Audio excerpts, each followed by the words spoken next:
सलामकुम। कैसे हैं आप सब? CSSPMS गेटवे चैनल पर आपको एक बार फिर खुशामदीद।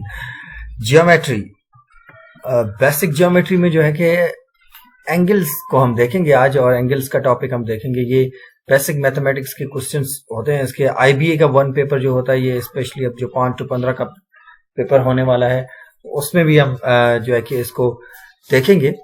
या JEST, PST या IBA के कोई और पेपर होते हैं जैसे कोर्ट, हाई कोर्ट, या इसके हवाले से जो क्वेश्चंस होते हैं उनमें पेपर्स होते हैं, उसमें भी IBA ये एंगल्स के कुछ एक आध क्वेश्चन आपको दे देते हैं।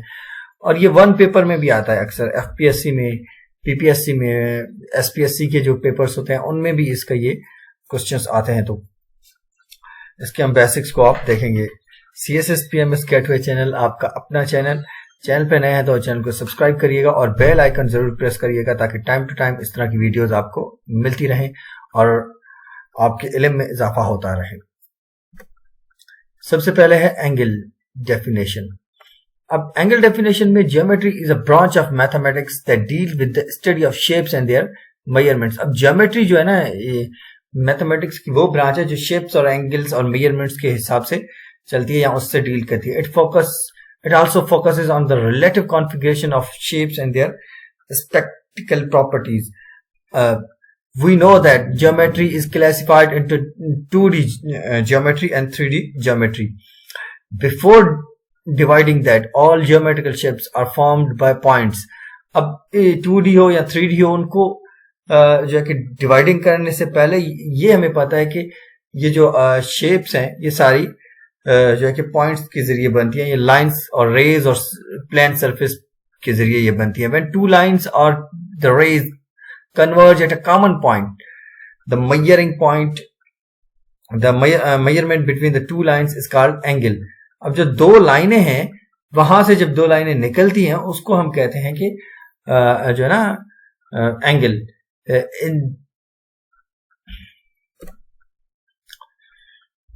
Angle definition in the maths. अब मैथ्स में जो एंगल की डेफिनेशन है उसको क्या कहते हैं? What is angle?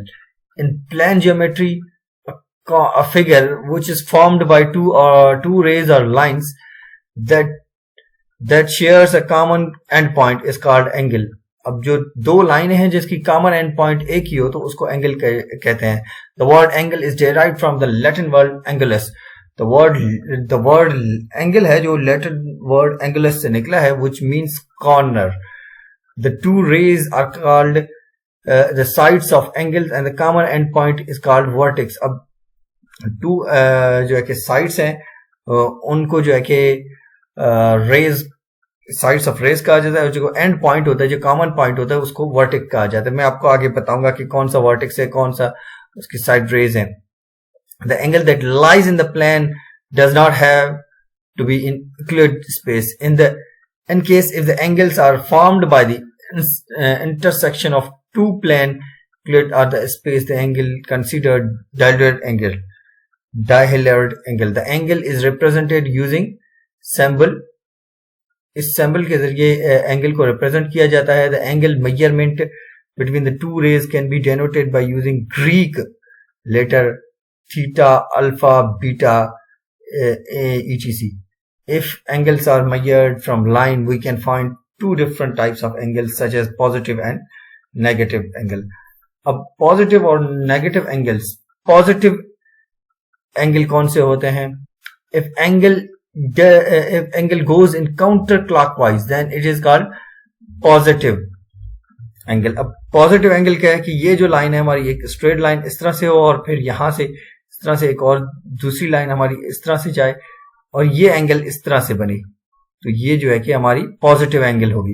अच्छा, वो जो वर्टेक्स है ना, वो इस पॉइंट को कहा जाता है। ये जो पॉइंट है ना, ये वर्टेक्स होती है, ठीक है। And negative angle, if the angle goes clockwise direction then it is called negative angle. ये जो पॉइंट है हमारी, ये जो है ना हमारी नेगेटिव एंगल है। ये इस तरह से स्ट्रेट लाइन हो और फिर ये लाइन यहां से मिले और ये इस तरह से बने, तो ये हमारी नेगेटिव एंगल बन जाएगी। अब टाइप्स ऑफ एंगल्स, ये जरूर याद करेंगे। अगर आपको और कुछ भी एंगल्स में याद ना हो तो ये टाइप्स ऑफ एंगल्स याद होने चाहिए। The angles are classified under the following types. इनके क्वेश्चंस है वो भी हम अपने लेक्चर्स में सॉल्व करेंगे. Acute angle, an angle measured less than 90 degree.